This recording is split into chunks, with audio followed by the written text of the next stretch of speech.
আসসালামু আলাইকুম বন্ধুরা, তোমরা সবাই কেমন আছো? আমি ভালো আছি।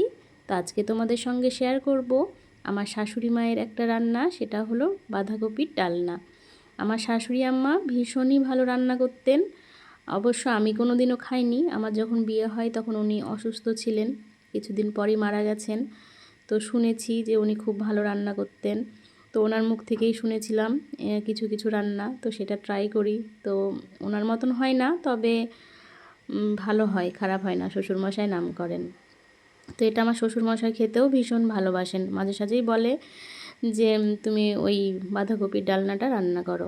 তো একদমই সহজ। কড়াই তেল বসিয়ে তেলটা গরম হলে পেঁয়াজ লঙ্কা দিয়ে এই যে বাঁধাকপি আর একটা আলু কেটে রেখেছিলাম সেটা একসঙ্গে দিয়ে দেবেন। দেওয়ার পর সামান্য একটু হলুদ গুঁড়ো আর লবণ স্বাদ মতো দিয়ে ভালো করে মিশিয়ে নাড়াতে হবে ভালো করে, যাতে সবগুলো হলুদ লবণের সঙ্গে মিশে যায়। হলুদটা না দিলেও হয়, তবে আমি সামান্য একটু দিই। তো এই যে ভালো করে মিশিয়ে নিয়ে এবার আমি ঢেকে দেব। তো সেদ্ধ হোক ততক্ষণ আমি একটা মশলা গুঁড়ো করে নেব। এই যে দুটো এলাচ নিয়েছি আর একটা দারচিনি। তো এটা আমি মাইক্রো ওভেনে 1 মিনিট একটু ঘুরিয়ে নেব। এটা শুকনো কড়াই করলেও হয়, তবে আমার এটা একটু তাড়াতাড়ি মনে হয়, সেই জন্য আমি মাইক্রো ওভেনে একটু ঘুরিয়ে নিই, বেশ সুন্দরও হয়। তো আমি যে 1 মিনিট ঘুরিয়ে নিয়েছি, তো এই যে আমার গুঁড়ো করাও হয়ে গেছে। তো এটা আমি লাস্টে একদম ব্যবহার করব। তো কড়াইয়ের ঢাকনা উঠিয়ে দেখি যে সেদ্ধ হয়েছে কি না। তো নাড়িয়ে দেখলাম যে আর একটু সেদ্ধ হবে, পুরোটা সেদ্ধ হয়নি। আর বাঁধাকপি ভালোভাবে সেদ্ধ না হলে আবার ভালো লাগে না।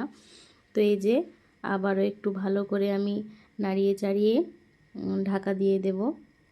তো এটা সবাই দেখবেন ভীষণ পছন্দ করবে, একদম অন্যরকম টেস্ট লাগে খেতে।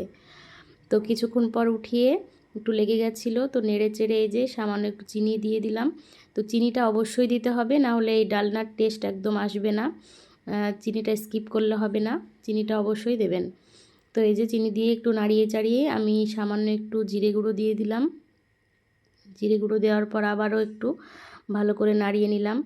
তো কিছুক্ষণ 5-6 মিনিট নাড়ার পর এই যে যখন কালারটা চেঞ্জ হয়ে যাবে, মনে হবে যেন হয়ে এসেছে, তখন ওই দারচিনি এলাচের গুঁড়োটা দিয়ে দিলাম। তো এইভাবে করে দিয়ে আমি 2 মিনিট নাড়িয়েছিলাম।